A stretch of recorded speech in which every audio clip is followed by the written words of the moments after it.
out deep, and Havlicek steals it. Over the stand, Joe. Havlicek stole the ball. Starr begins the count.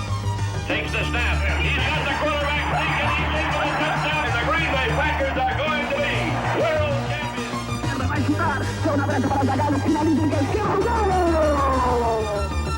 Affirmed under a left-hand whip. Alliar on the outside driving. Affirmed to Alliar. Heads apart. Here's the pitch by Downing. Swinging. There's a drive into left center field. That ball is going to be out of here. It's gone. It's 7-15. There's a new home run champion of all time, and it's Henry Aaron.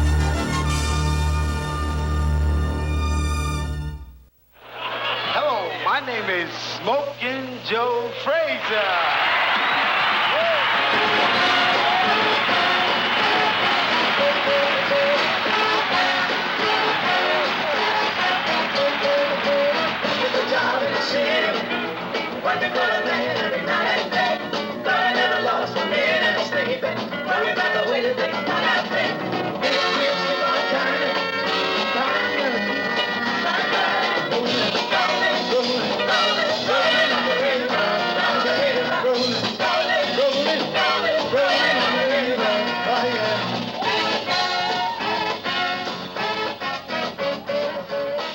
Smokin Joe Frazier, born in Beaufort, South Carolina.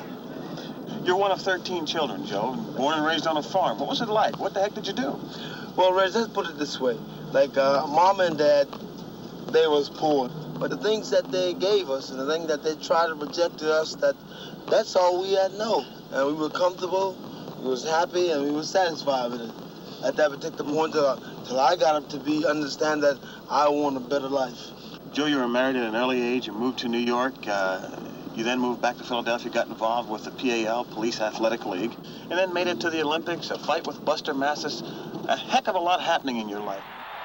Round 3 of the 1964 Olympic trials between heavyweights Buster Mathis and Joe Frazier at the New York World's Fair in Flushing, New York. This is the third and final round. Mathis is enormous, the man in the light trunks. He weighs 300 pounds as he forces Joe Frazier against the ropes. Now Frazier comes back into action, taking that hard right hand to the head. Frazier is in there with that jab, another jab on the mouth by Joe Frazier. The fight is over. It's been a close one.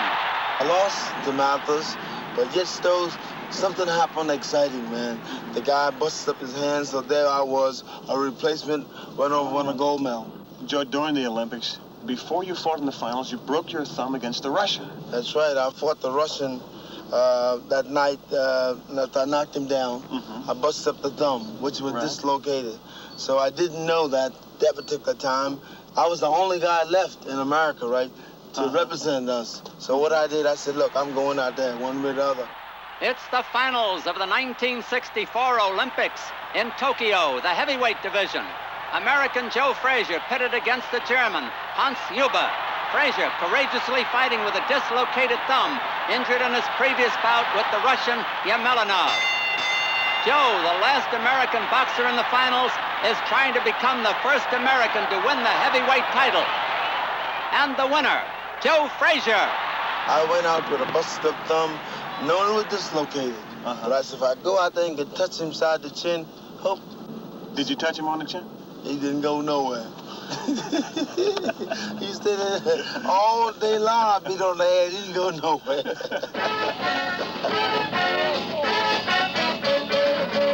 Get the job in the city. Working for the man every night and day. Learning never lost one minute and sleeping.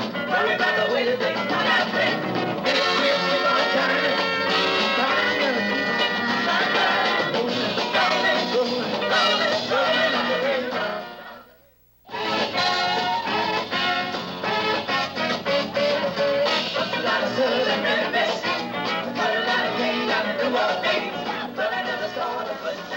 Joe, I guess you could say you spent some time with this thing right here, huh? You better believe it, Reg. I would say maybe about 1,000 hours on this bag.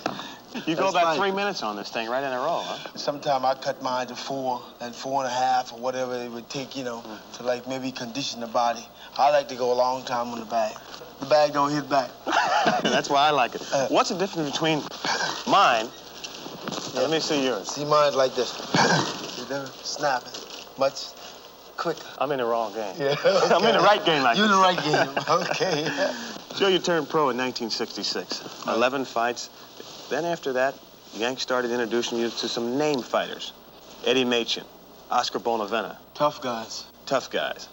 Then I guess the fight that people remember, or I guess one of the turning points of your career, the Jerry Quarry fight. Round 7, Madison Square Garden for the heavyweight title.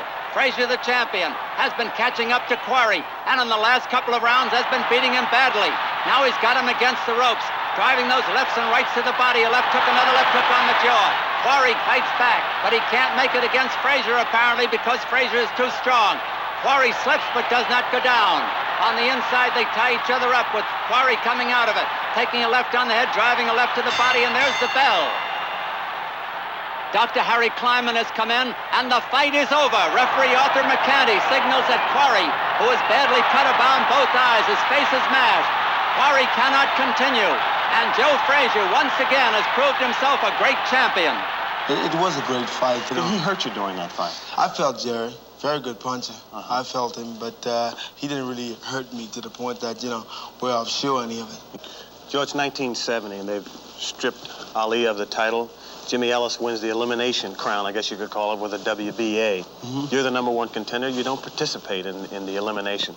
You get into Madison Square Garden, and you do everything but take Jimmy Ellis apart limb by limb. 4th round of the action between Jimmy Ellis, the WBA heavyweight champion in the white trunks, and Joe Frazier, recognized in many states as the champion in the dark trunks. Ellis is hurt again over near his own corner. He tries to tie up Frazier. It is no good. He's ripped with that left and a right to the jaw. A left hook to the body. Ellis badly hurt now, misses his own punches, gets away from a left-handed he rolls away from. Takes a left and a right to the jaw, and Ellis sags down to the canvas. It's questionable whether or not he can get up. And the referee, Arthur McCanty, counts over him. Now Ellis is on his knees. He's trying to get up, and he does. He gets up at the count of 8, and Frazier will be back into action. Frazier moving in, gets under a right hand, misses the left, puts a left on the jaw. A left hook to the mouth, another left hook to the jaw, hurts Ellis. Another left hand. Frazier's best punch is the left hook. He makes good use of it. And Ellis is down again. And the count reaches 2 when the bell rings. But he must get up before the count of 10, or he'll be counted out. Ellis struggling to his feet as referee McCanty counts. And he does get up before 10. He goes into his corner, but he is a badly beaten battler. Angelo Dundee, the manager of Ellis, talks to the referee, asks that the fight be stopped. It's over. And a happy Joe Frazier, the Universal Heavyweight Champion. Ellis had it. That night, Madison Square Garden lights had fell down on Jimmy, so there wasn't no sense sending him back out there. Let's go on upstairs and go a little bit further.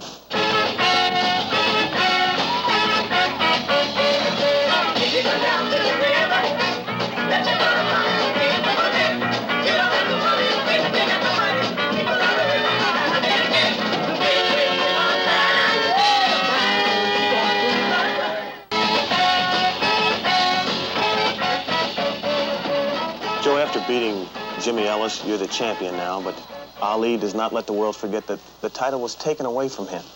How did you feel about the way he kept talking about you as a fighter? He kept talking about you as your personality and your character. How'd you feel at that time, and what are your feelings now? He was trying to be the biggest man in the world, you know what I mean? And he had a lot of animosity in his heart, well, which I can't blame him. But the main thing about it, he said these things, but it didn't bother me because, #1, I know what I was put together with. I know what I was living for. I know what I was standing for, so it didn't bother me at all. Joe, Super Fight 1. The stage is now set. All the hoopla, all the talking, all the so-called press conferences are over. A fight that was viewed by more people than any sporting event ever. Relive the fight and tell me what it was like getting into it.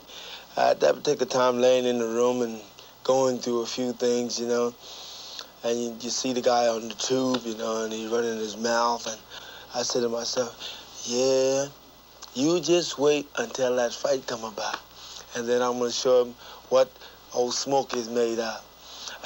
And the main thing about it, the night of the fight, you know, the referee was giving us instruction, you know, that moment, you know, keep your blows up, and you guys protect yourself at all time. And, you know, we would look each other in the eye, and he said, I'm gonna kick you. So I get him, you ain't gonna wrap yours up, huh? You know, things like that. At that moment, it really was exciting, you know. Whether win, lose, or draw, it was an exciting fight. I was happy with, you know, because I won the fight, and that's the one particular fight I want to win, and I did it. Joe, the 15th round, an amazing amount of punishment has been dished out from both fighters. Both of you have appeared almost exhausted, yet you managed to deck Ali with a left hook. Do you feel that you had to deck him in order to win the fight? No, not really, Reggie, because from the opening of the bell, you know, I felt like I was in control of the fight. You know, he was sticking and poking and jabbing. A lot of the punches, like slip-bys, some touch, you know what I mean? But at that particular time, that it didn't seem like I had to knock him down or knock him out to win the fight. And when you get out there, all you have to do, like, go out and dish it out and do whatever you've been trained to do. And this is what happened. Now there's no question about who the heavyweight champion of the world is. You then went on to fight, I guess what you could say is another white hope in Ron Stander. Round 3, Stander is back to the ropes. Frazier holding him there. Stander opens up with lefts and rights to the head gamely, but Frazier is too much for him. Stander comes back with both hands to the head and body, rips a right to the jaw, is staggered by a left hook on the mouth by Frazier and driven into the ropes. Frazier on top of him again, trying for the knockout. A left hook to the midsection, a grazing right to the jaw. Stander covers up to get away from it.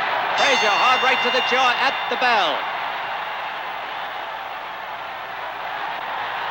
Round 4, and you can see that Stander's face is a crimson smear. Frazier ducks under a right hand. Frazier is just toying with his man now. There's no way he can lose this fight, he figures. A left hook on the jaw. Frazier is having a good gymnasium workout now, right and a left to the head of Stander, who makes no return. There's concern in Stander's corner whether or not he can continue. No, they're asking that it be stopped. And the fight is over. The winner and still champion, Joe Frazier. Ron had a pretty good punch, there's no doubt about that. And when you climb in the ring with Ronnie, believe it or not, he comes to fight.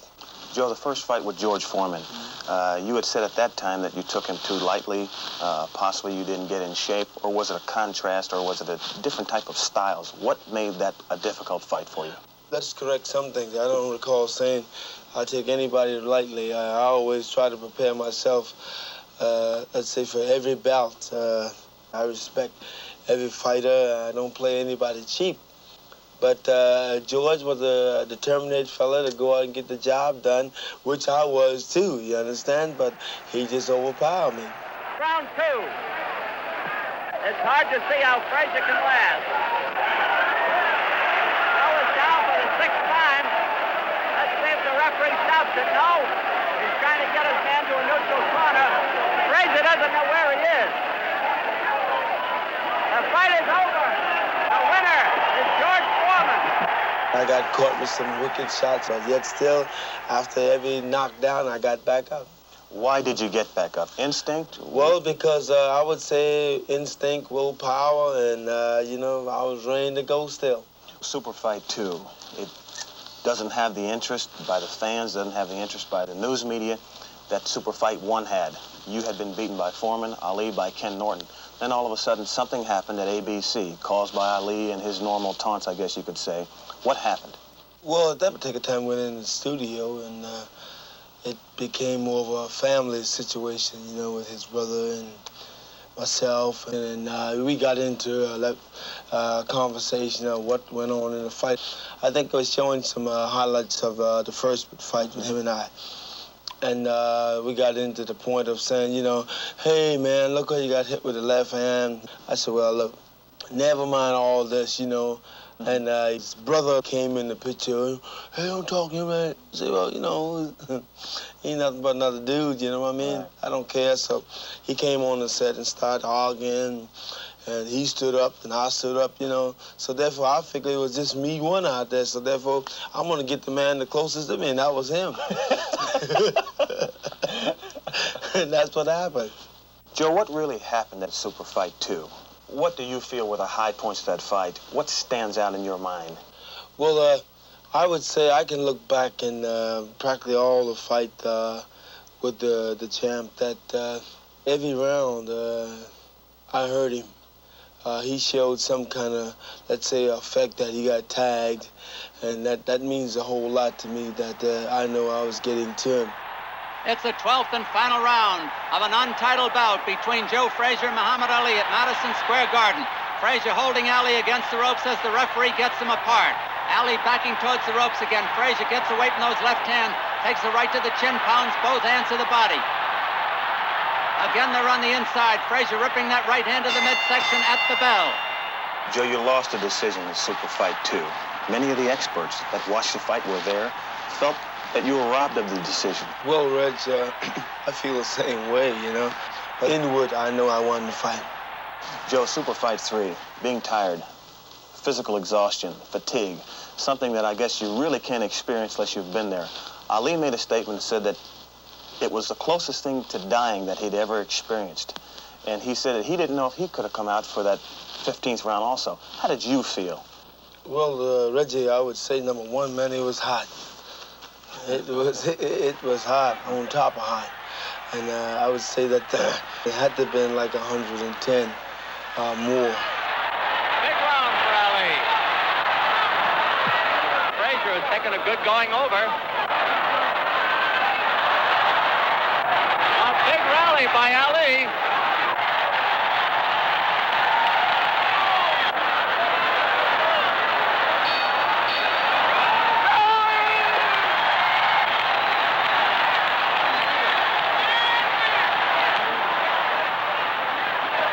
Comes up and looks at Frazier. I think it's going to be over. It's all over. I had want to go back out within 15 rounds and try it again, but then the manager, the trainer said no. You see that I respect these people that work along with me. So Eddie saw that it was no sense going back out there with eyes closed, you understand? Because I could have got hurt. Joe, a lot of athletes have a problem making the adjustment to retirement. Most athletes do retire at such an early age. You're 33 years old when most businessmen are just reaching their goals. How have you made this adjustment? The main thing about it, I don't have any, let's say, anger about retirement, whatever, because I feel like the game really been good to me and I've been good to it. While I was making the money, you know, I was preparing myself so that I could sit back and probably enjoy some of it and probably help some of the young men that are around and do different things and make good investment. But to show you what I mean, you know, let's go downstairs and take a look at some of it. Let's go.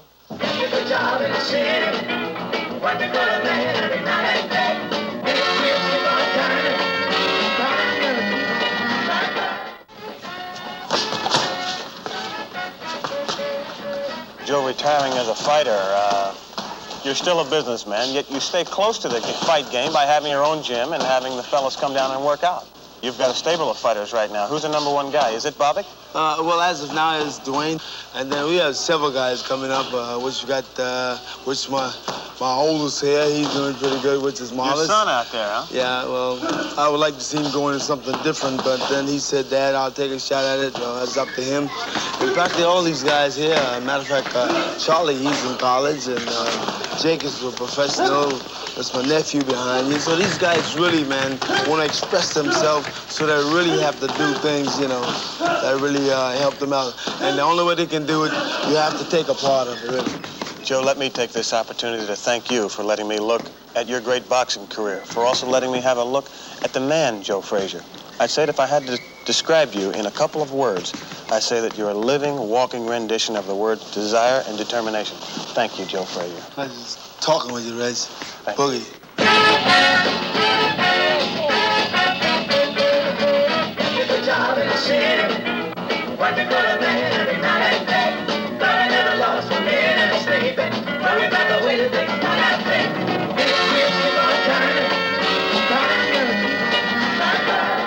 Smokin Joe Frazier, one of the great heavyweight champions of all time. 1964, becomes first Olympic heavyweight gold medalist in American history. 1965, turns pro, wins first 27 fights, 23 by knockout. 1968, defeats Buster Mathers for Provisional Heavyweight Championship of the World. 1970, defeats Jimmy Ellis for Undisputed Heavyweight title. 1971, defeats Muhammad Ali in Super Fight 1 to retain heavyweight title. 1976, retires with a record of 31 victories in 35 fights, 27 by knockout. Joe Frazier, heavyweight champion of the world.